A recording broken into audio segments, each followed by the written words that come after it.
चंगाई की सेवकाई। संसार बीमार है और जहाँ कहीं भी मनुष्य रहते हैं वहाँ कष्ट भी पाए जाते हैं। चारों तरफ बीमार और परेशान लोग राहत की तलाश कर रहे हैं।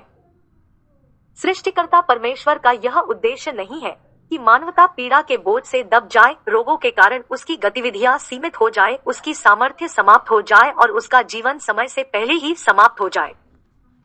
जीवन पर शासन करने के लिए नियमों का बार बार उल्लंघन किया जाता है।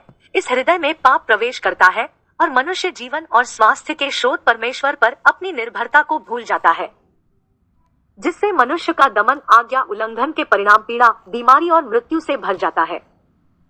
मनुष्य का पहला कर्तव्य यह है कि उसके शरीर पर शासन करने वाले भौतिक नियमों को समझे और इन नियमों के अनुसार जीवन बिताए।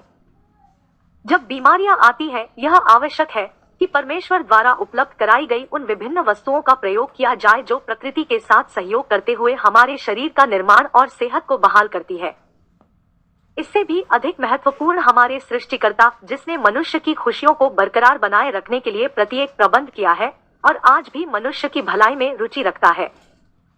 इस पुस्तक की लेखिका व्यावहारिक जीवन की बातों में बहुत अनुभव रखने वाली एक महिला है, जिसे परमेश्वर ने दुर्लभ समझ और ज्ञान से आशिक्षित किया है।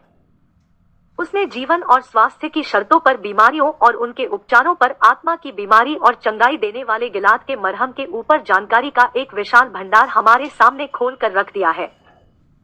यह पुस्तक साधारण और सुंदर भाषा में लिखी गई है। यह पुस्तक सीखने वाले के लिए, शिक्षक निराश जन के लिए आशा, बीमार के लिए उम्मीद और थके हुए के लिए विश्राम का संदेश देती है। प्रकाशक की प्रार्थना है कि यह पुस्तक प्रत्येक पाठक के व्यक्तिगत, पारिवारिक और सामाजिक जीवन में स्वास्थ्य, सुख और संपन्नता की भरपूर बरसात लाने के साथ ही उसे इस संसार में उपयोगी जीवन देकर स्वर्गीय राज्य का नागरिक बनने में सहायता करे।